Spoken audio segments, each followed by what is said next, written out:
Dapat nabubuhay ka tulad mo! Dapat sa'yo mamatay!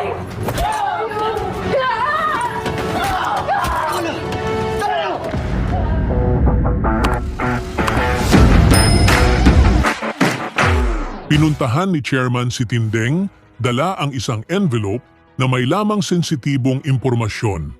Doon niya agad ibinunyag na kasabwat pala si Divina sa mga problemang nangyayari.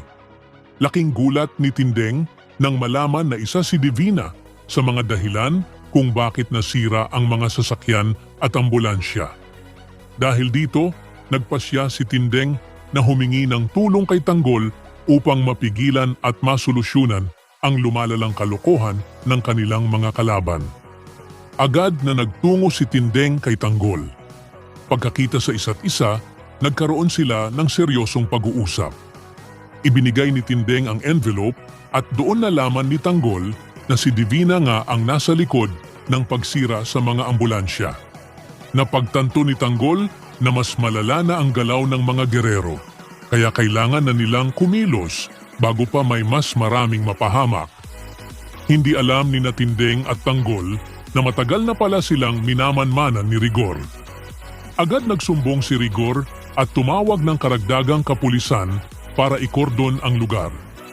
Nang marinig ito ni Mando, nabahala siya para sa kaligtasan ni Tindeng. Ngunit walang pakialam si Rigor at ipinag-utos pa rin ang operasyon. Sa presinto, naghanda ang mga pulis. Nagtaka si Hector sa biglaang galaw at nalaman nilang nahanap na si Tanggol. Dahil dito, agad nagbabala si Punggay kay Enteng na paparating na ang mga pulis. Matapos makausap ni Enteng si Punggay, mabilis niyang binalaan ang grupo ni Tanggol na kailangan na nilang lumikas. Inutusan ni Tanggol sina Marites at Tindeng na mauna nang tumakas dahil delikado na ang sitwasyon. Nag-alala si Marites at tinanong kung bakit sila lang ang aalis. Ipinaliwanag ni Tanggol na sila ang haharang at pipigil sa mga pulis upang hindi sila mahabol. Sa tulong ni Ramon at Don Julio, sinigurong makakalayo sina Marites at Tindeng. Habang sila'y umaatras, sumiklab na ang bakbakan. Handa ang grupo ni Tanggol na ipagtanggol ang kanilang pamilya kahit anong mangyari.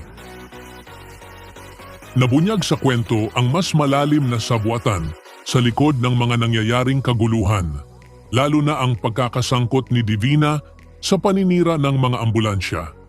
Dahil sa impormasyong dala ni Tindeng, napagtanto ni Tanggol na hindi na basta intriga ang kalaban, kundi isang organisadong banta na handang manakit para takpan ang kanilang kasamaan.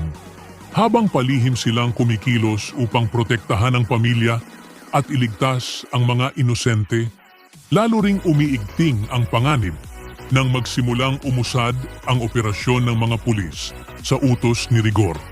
Sa huli, pinili ni Tanggol at ng kanyang grupo na magsakripisyo, harapin ang panganib at lumaban upang bigyan ng pagkakataong makaligtas ang kanilang mga mahal sa buhay, tanda ng kanilang pagkakaisa at paninindigan laban sa katiwalian.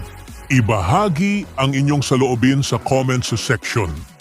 Huwag kalimutang mag-subscribe at i-click ang notification bell para hindi ninyo ma-miss ang susunod na kabanata ng Batang Quiapo. Maraming salamat sa panunood.